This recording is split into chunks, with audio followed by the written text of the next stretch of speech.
Good morning, Year 8 English students. Attached here now, we're going to talk through an A-sample historical narrative from 2019. For any short story or a historical narrative, you need to have a title. It's an essential part of your narrative writing. It frames your piece, and immediately the reader decides to read on.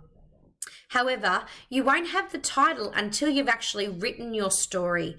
The title usually comes at the end after you've written your story, and you can brainstorm actual words that you've already used in your story that might be appropriate for a title.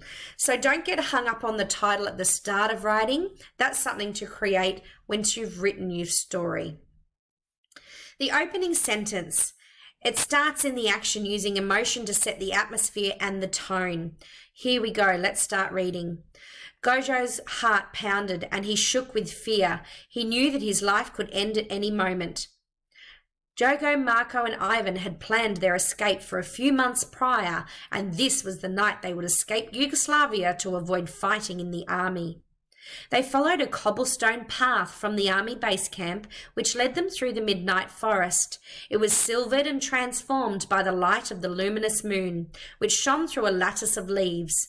Marco broke the silence with an explosive sneeze which echoed through the forest. Gojo felt his heart drop and lungs tighten. Now, this is the orientation for the story. Now, remember, the orientation in a narrative is important because it sets the character, it sets time, place, and the action. And for your writing of a historical narrative this term, it is vitally important to set this scene from the very beginning. Also, you could look at the literary devices they've used: alliteration, light of the luminous moon, the repetition of a sound, and purposeful use of the description here underlined in red. You'll note these parts circled in blue. These indicate the historical setting of the piece. There's some hints there for where the story is actually set right from the beginning in their orientation. Then we have some dialogue here, which is now going to drive some more of the tension and the action from the story. Here we go. Suddenly, a harsh voice cut through the cold air. "Stop right there!" "Run!" Gojo yelled. Twigs snapped and leaves violently smacked against his face. He could hear his friend's panicked footsteps trailing behind him. In the distance, enraged shouts reverberated through the forest. All of a sudden, an ear-splitting gunshot forced the friends to crash to the ground. Gojo stumbled over to Marco's motionless body as hot tears rolled down his cheeks. His body shook like a leaf in the roaring storm. He refused to look away. Again, you'll see that this is driving the action even through the dialogue. It's not just ho-hum dialogue like, "Hello, how are you? I'm good." It's actually driving the action and the tension.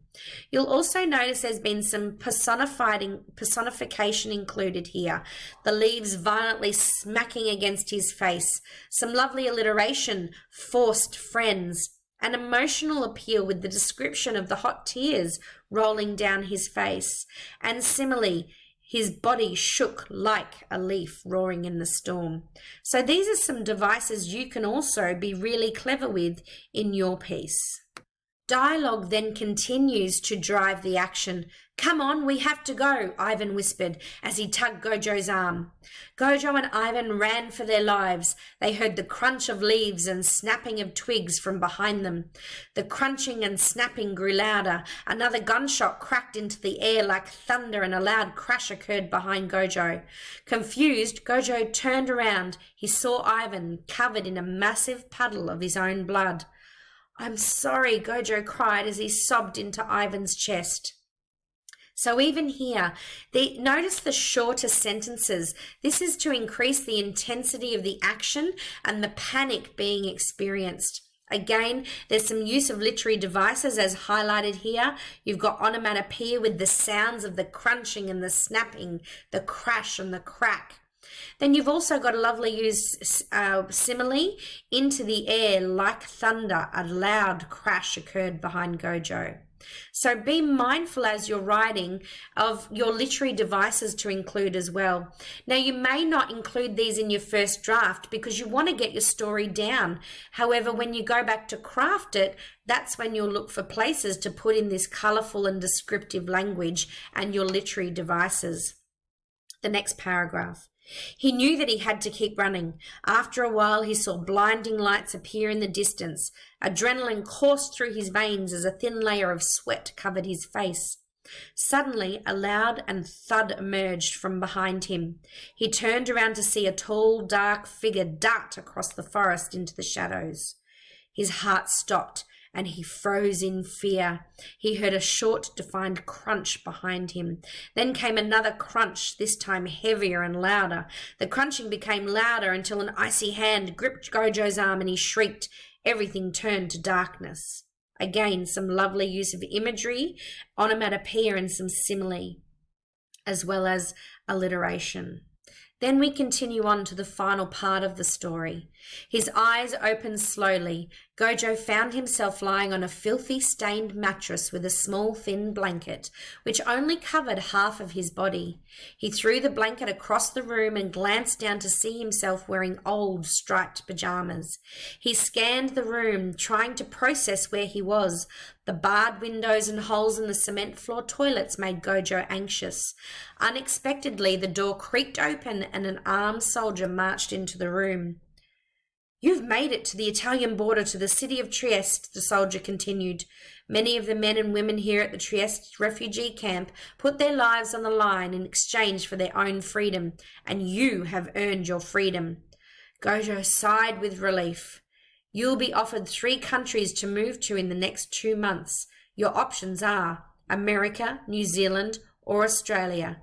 Gojo responded, "Australia will be my new home." The word count for this was 530 words. So you can see the powerful images and storyline you can get into, even into a limited amount of words. You'll notice here, especially in the last couple of paragraphs, there's a lot that draws on historical setting.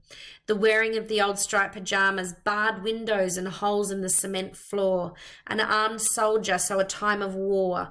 And then we actually get time and place as well through the cleverly created dialogue.